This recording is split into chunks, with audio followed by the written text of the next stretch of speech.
तो कहानी की शुरुआत में हम फी नाम के फाइटर को देखते हैं जो बहुत सारे फाइटर्स के साथ अकेले ही लड़ रहा होता है। फी मार्शल आर्ट में एक्सपर्ट होता है, इसलिए वो सभी फाइटर्स को बड़ी आसानी से मार रहा होता है। लेकिन वहाँ बहुत सारे फाइटर्स आ जाते हैं, जिनमें से एक फाइटर फी को मारकर नीचे गिरा देता है। तब फी को अपना बचपन याद आने लगता है और हमें पता चलता है कि फी के पिता अनाथ बच्चों की मदद करते थे और उन्हें रहने की जगह देते थे। एक दिन उन्हें फायरी नाम का बच्चा मिलता है जो कि बहुत ज्यादा बीमार था। फी के पिता उसे अपने आश्रम में ले आते हैं और उसका ट्रीटमेंट करते हैं। तब फी फायरी को मोटिवेट करता है कि मैं तुम्हें कुछ नहीं होने दूंगा। साथ ही उसे बताता है कि मैं बहुत ताकतवर हूँ और मुझे कोई हरा नहीं सकता। अब कुछ सालों बाद हमें दिखाया जाता है कि ब्लैक टाइगर नाम की गैंग मजदूरों को वेयर हाउस से गायब कर रही है और जो भी मजदूर गैंग के खिलाफ होते हैं उन्हें मार दिया जाता है। ये जगह चीन के मरीन सिल्क रोड नाम से जानी जाती है। यहाँ सभी इलीगल काम होते हैं। इसके अलावा यहाँ नॉर्थ सी नाम की गैंग भी है जिसकी ब्लैक टाइगर गैंग से पुरानी दुश्मनी है। ब्लैक टाइगर गैंग फॉरेनर्स के साथ बिजनेस करने के अलावा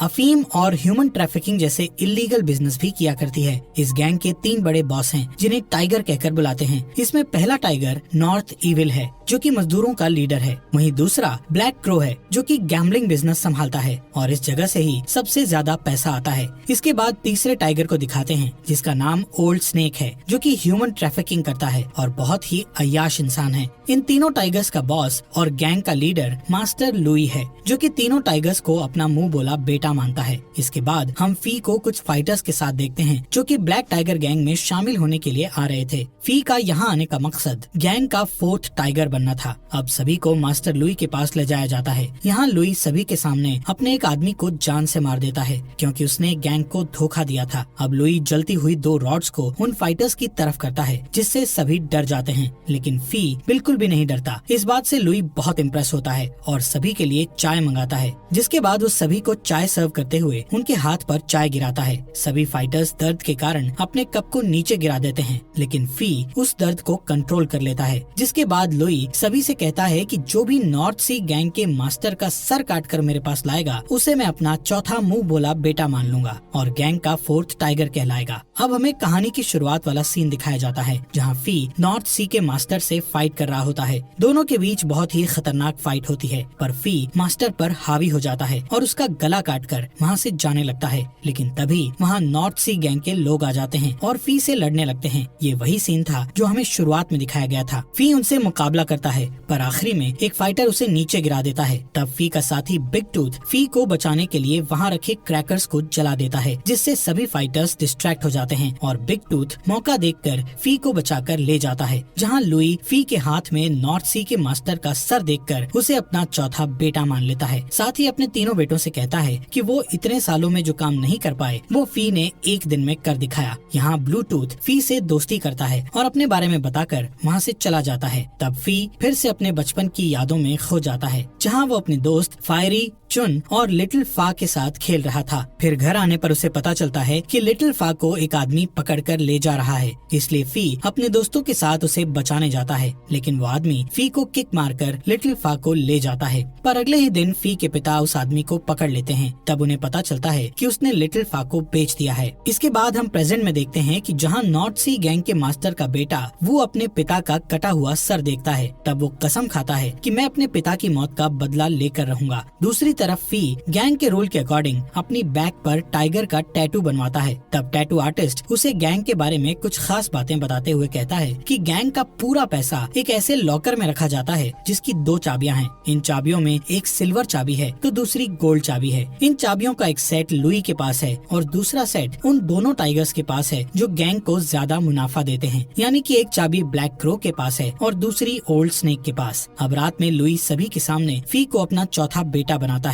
जिस दौरान ऑर्फन नाम की गैंग को देखते हैं जो कि ब्लैक टाइगर गैंग से बदला लेकर मजदूरों को न्याय दिलाने की कसम खाती है। जिसके बाद फी धीरे धीरे नॉर्थ सी गैंग के लोगों का खात्मा करके उनकी जगह छीनने लगता है और एक खतरनाक टाइगर बन जाता है। फी अक्सर ऑर्किड नाम की प्रोस्टिट्यूट के पास जाता है जो कि फी की अच्छी फ्रेंड थी। एक दिन जब वो ऑर्किड के यहाँ सो रहा था तब उसे हर बार की तरह लिटिल फा का सपना आता है। फी को लगता है कि शायद लिटिल फा को प्रोस्टिट्यूशन में डाल दिया गया होगा, इसलिए वो बहुत दुखी होता है। यहाँ ऑर्किड ऑर्किड की बातों से पता चलता है कि वो फी को पसंद करती है, लेकिन फी उसे सिर्फ अपनी दोस्त मानता था। फी ऑर्किड को बताता है कि उसके पिता के दुश्मनों ने उनका अनाथ आश्रम जला दिया था। तब पिता ने सभी बच्चों की जान बचाई, पर उस हादसे में उनकी डेथ हो गई। इसके बाद फी फोर्थ टाइगर बनने की खुशी में अपनी गैंग के साथ सेलिब्रेट करता है, जिस दौरान वहाँ नॉर्थ इविल आता है, जो कि फी से बिल्कुल भी खुश नहीं था। जबकि फी की ब्लैक क्रो और ओल्ड स्नेक से अच्छी दोस्ती हो जाती है। यहाँ नॉर्थ इविल फी को लड़ने के लिए उकसाता है, पर फी खुद पर कंट्रोल करता है। यहाँ पता चलता है कि नॉर्थ इविल और ब्लैक क्रो की भी आपस में नहीं बनती। तभी ब्लैक क्रो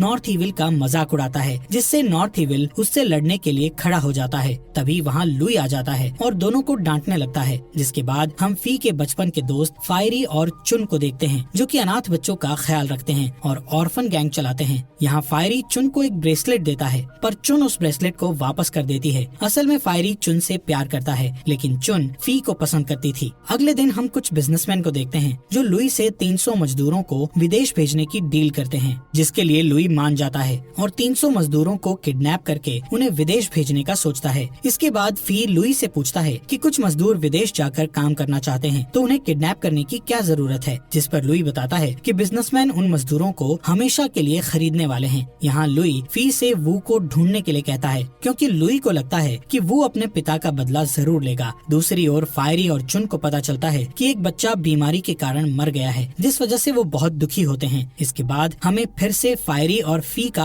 अतीत दिखाया जाता है, जहाँ वो दोनों अपने पिता की मौत का बदला लेने आश्रम में आग लगाने वाले आदमी के पास जाते हैं, लेकिन किसी ने पहले ही उस आदमी को मार दिया था। तभी फी के पिता का एक दोस्त वहाँ आता है, जो कि एक मंक है। वो उन दोनों को अपने साथ ले जाता है और कई सालों तक उन्हें मार्शल आर्ट्स की ट्रेनिंग देता है। साथ ही उन्हें सिखाता है कि बदला लेने से अच्छा लोगों की रक्षा करना होता है। फिर एक दिन दोनों की ट्रेनिंग कंप्लीट हो जाती है। तब दोनों मिलकर ऑर्फन गैंग बनाते हैं और लोगों की मदद करने का डिसाइड करते हैं। यहाँ हमें पता चलता है कि फी ब्लैक टाइगर गैंग में मजदूरों को बचाने के लिए शामिल हुआ है। इसके बाद हम चुन को देखते हैं, जो कि लोगों के कपड़े सीलने का काम करके यहाँ रह रही थी। तभी ऑर्किड उसे देखती है और उसे सीलने के लिए अपने कपड़े देती है। असल में चुन इस काम के जरिए वो फी को मैसेज भेजा करते थे। यहाँ फी चुन के बैग में एक मैसेज रख देता है। ऐसा करते हुए उसे ऑर्किड देख लेती है, जिसके बाद फायरी और चुन उस मैसेज को देखते हैं, जिसमें ओल्ड स्नेक के पास सोने वाली चाबी होने का जिक्र होता है। इसलिए अगली सुबह ऑर्फन गैंग प्लानिंग करके ओल्ड स्नेक से चाबी छीन लेते हैं। तब ओल्ड स्नेक अपने लोगों के साथ चुन का पीछा करता है और उसे पकड़ लेता है, लेकिन तभी वहाँ फायरी और उसके साथी आकर ओल्ड स्नेक पर अटैक करते हैं और उसे जान से मार देते हैं। इसके बाद वो उसकी चाबी की कॉपी लेकर उस चाबी को वापस उसकी पॉकेट में रख देते हैं।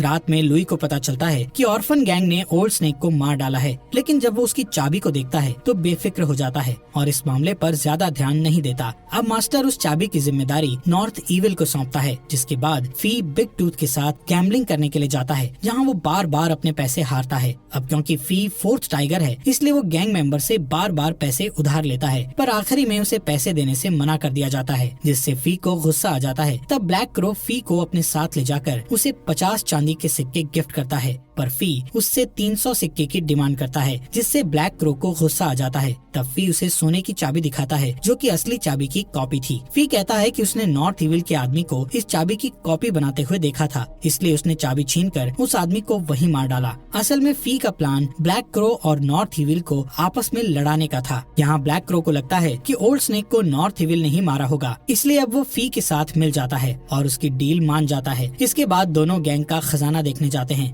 ब्लैक क्रो बहुत खुश होता है, क्योंकि अब उसके पास दोनों चाबियां थी। रात में फी मछली पकड़ने जाता है, जहाँ फायरी भी मछली पकड़ रहा था। फी उसे मछली देते हुए कहता है कि बड़ी मछली फंस चुकी है। तब फायरी घर आकर फी का मैसेज देखता है, जिसमें खजाने का मैप था। अगली सुबह चुन ऑर्किड की ड्रेस लौटाने के लिए आती है, जिसमें उसने फी के लिए एक मैसेज रखा था। ऑर्किड चुन से जेलस होती है, क्योंकि फी चुन को पसंद करता है, इसलिए वो चुन से झूठ बोलती है कि फी अक्सर उसके कपड़े फाड़ देता है। इस बात से नाराज होकर चुन फी को देखे बिना ही वहाँ से चली जाती है। यहाँ फी मैसेज देखता है, जिसमें लिखा था कि वो अगले दिन अपना काम शुरू कर देंगे। जिसके बाद लुई फी को अपने हथियार दिखाने के लिए ले जाता है। लुई बताता है कि ओल्ड स्नेक के मरने के बाद उसे लगता है कि कोई उसके खिलाफ षड्यंत्र रच रहा है। तभी वो अपने लोगों के साथ वहाँ आ जाता है और उनके बीच फाइट शुरू हो जाती है। लुई भी मार्शल आर्ट में एक्सपर्ट होता है, इसलिए बड़ी आसानी से अपने दुश्मनों को मारने लगता है। वहीं फी और वू के बीच फाइट होती है। वो फी पर हावी हो रहा होता है। इसी बीच वू के और भी लोग लोग आ जाते हैं जिनसे लड़कर लुई उन्हें मारने लगता है। दूसरी ओर वो फी पर कंटिन्यू अटैक करता है। तब लुई आकर उसे बचाता है, जिसके बाद फी मौका देखकर वू का हाथ काट देता है। पर फी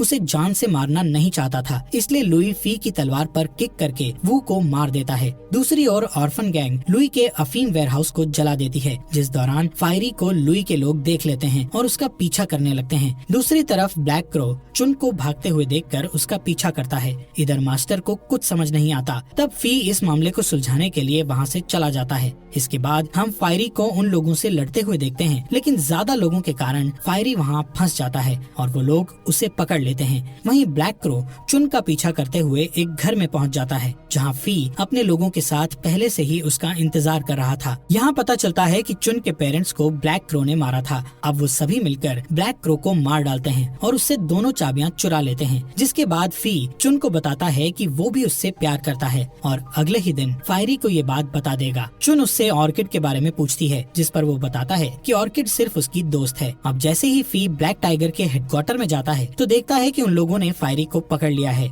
मास्टर लुई फी से उसे मारने को कहते हैं। तब फायरी लुई को बताता है कि उसका खजाना चोरी होने वाला है। ये सुनकर लुई अपने लोगों के साथ वहाँ निकल जाता है। तभी हम देखते हैं कि चुन सभी गरीबों के साथ मिलकर खजाने की चोरी कर लेती है। यहाँ फी फायरी को बचाने के लिए कहता है, जिस पर फायरी उसे ऐसा करने से मना कर देता है। असल में फायरी नहीं चाहता कि लुई को फी की सच्चाई का पता चले, क्योंकि उनका मिशन अभी पूरा नहीं हुआ था। फी उसे बचाना चाहता था, पर तभी वहाँ लुई अपने लोगों के साथ आ जाता है, जो फी को फायरी की जबान काटने को कहता है। लेकिन तभी गैंग के लोग ब्लैक क्रो की बॉडी लेकर आ जाते हैं। बॉडी चेक करने पर उन्हें ब्लैक क्रो की चेस्ट पर नॉर्थ इविल की छड़ी का निशान दिखाई देता है, जिससे लगता है कि नॉर्थ इविल ने ही ब्लैक क्रो को मारा है। असल में फी ने नॉर्थ इविल की छड़ी की कॉपी से ब्लैक क्रो के चेस्ट पर वो निशान दिया था। नॉर्थ इविल लुई से कहता है कि उसे फंसाने के लिए किसी ने ऐसा किया है और गुस्से में आकर फायरी को सब कुछ सच बोलने को कहता है, जिस पर फायरी उसके कान में कहता है कि वो कुछ नहीं बताएगा और अचानक ही अपनी गर्दन को ओल्ड स्नेक की तलवार के पास लाकर काट लेता है, जिससे फायरी की वहीं पर डेथ हो जाती है। अब सबको लगता है कि नॉर्थ इविल ने जानबूझकर फायरी को मारा है, लेकिन लुई को अभी भी शक था कि इन सब के पीछे किसी और का हाथ है। यहाँ फी फायरी की मौत से दुखी होकर उसके साथ बिताए अच्छे दिनों को याद करने लगता है। इसके बाद हम फी को ऑर्किड के पास देखते हैं। फी बहुत रोता है और ऑर्किड को फायरी की मौत के बारे में बताता है। फी को समझ नहीं आ रहा था कि वो अब फायरी के बिना उन 300 मजदूरों का पता कैसे लगाएगा। साथ ही नॉर्थ इविल को भी उस पर शक हो गया है। तभी हम देखते हैं कि बिग टूथ फी की बातें सुन रहा है, लेकिन वो इसके बारे में किसी को नहीं बताता है। फी बाजार में आकर नोटिस करता है कि लुई के लोग चारों तरफ फैले हुए हैं, लेकिन वो ऑर्फन गैंग को अलर्ट रहने और मिशन को अवॉइड करने का सोचता है। फी एक स्टोरी सुनाने वाले आदमी के पास जाता है और उसे एक ऐसी स्टोरी सुनाने को कहता है जिसे सुनकर ऑर्फन गैंग तक उसका मैसेज पहुंच जाएगा। फी का ये प्लान काम करता है और सभी लोग अलर्ट हो जाते हैं। लुई जब उस स्टोरी को सुनता है तो उसे समझ आ जाता है कि किसी ने उन लोगों को अलर्ट करने के लिए उस आदमी को स्टोरी सुनाने का बोला होगा। इसलिए वो आदमी उससे पूछता है कि ये स्टोरी सुनाने का किसने कहा, पर वो आदमी अंधा होता है। इसलिए मास्टर उसे आवाज पहचान कर उस आदमी का पता लगाने का बोलता है। मास्टर के सभी लोग एक एक करके उसके कान में उसकी स्टोरी का नाम लेते हैं, पर फी उस आदमी के कान में कहता है कि मैं उसी गैंग का मेंबर हूँ जिसने कल रात सबको खजाना दिलाया था। ये सुन वो अंधा आदमी मास्टर को फी का सच नहीं बताता। इसके बाद हम नॉर्थ इविल को देखते हैं, जो अपनी सिक्योरिटी बढ़ाकर एक रूम में मसाज करवा रहा था। तभी ऑर्किड अपनी साथी के साथ वहाँ आती है और नॉर्थ इविल से मिलने का कहती है। ऑर्किड नॉर्थ इविल से मिलकर उसे फी की सारी सच्चाई बताते हुए कहती है कि मैं अपना फ्यूचर सिक्योर करना चाहती हूँ, इसलिए मैं तुम्हारे पास आई हूँ। यहाँ ऑर्किड की बातों से पता चलता है कि उसका असली नाम फा है और ये वही लड़की है जिसके बारे में फी हमेशा बात करता था। जिसके बाद नॉर्थ इविल उसके साथ रोमांस करता है। तब ऑर्किड मौका पाकर नॉर्थ इविल पर अटैक करती है, लेकिन वो उसे पकड़ लेता है और जान से मार डालता है। अब वो ऑर्किड की साथी की ओर आता है, जो कि चुन होती है। जैसे ही नॉर्थ इविल उसके पास आता है, वो उसे जान से मार देती है और वहाँ से भाग जाती है। यहाँ हमें पता चलता है कि ऑर्किड ने फी के लिए ही नॉर्थ इविल को मारने का डिसीजन लिया था, क्योंकि वो हमेशा के लिए फी के दिल में रहना चाहती थी। दूसरी तरफ फी को मजदूरों की लोकेशन पता चल जाती है। जब फी चुन के साथ होता है, तब चुन उसे ऑर्किड की सारी सच्चाई बताती है, जिसे सुनकर फी की आंखों में आंसू आ जाते हैं। अगले दिन फी अपने लोगों को इकट्ठा करके लुई से लड़ने का कहता है और फिर सभी लोग पूरे शहर में लुई की सच्चाई के बारे में बताने लगते हैं। जिसके कारण सभी लोग लुई के खिलाफ हो जाते हैं। तब लुई ऐलान करता है कि जो भी फी को मारेगा उसका मुंह बोला बेटा बन जाएगा। जिसके बाद लुई के लोग पूरे शहर में दंगे करके लोगों को मारने लगते हैं। तभी हम फी को देखते हैं जो अपने साथी को बचाकर ले जा रहा होता है। तब बिग टूथ उसकी हेल्प करता है और गैंग के खिलाफ लड़ाई करता है। इसके बाद फी अपने साथियों के साथ जाकर मजदूरों को आजाद कर देता है और फिर सभी मजदूर लुई के पास जाकर आंदोलन करने लगते हैं। तब फी लुई से कहता है कि अगर उनके बीच लड़ाई हुई तो काफी लोगों की जान जाएगी, इसलिए उसने फैसला किया है कि सिर्फ वो और लुई आपस में फाइट करेंगे, जिसके लिए लुई मान जाता है। फाइट करने से पहले फी रूम में आग लगवा देता है। फिर हम दोनों के बीच फाइट देखते हैं जिसमें मास्टर लुई फी को बुरी तरह मारता है, पर बाद में फी लुई पर हावी होता है और उसे नीचे गिरा देता है। फी लुई का हाथ पकड़कर उसे बचाना चाहता है, लेकिन लुई इसकी मदद लेने से मना कर देता है और नीचे गिरकर मर जाता है। इसके बाद फी एक अनाथ आश्रम खोलता है और अपने पिता का सपना पूरा कर देता है। इसी के साथ ये मूवी यहीं पर खत्म हो जाती है। दोस्तों, आपका दिल से शुक्रिया हमारे चैनल को सब्सक्राइब करने के लिए।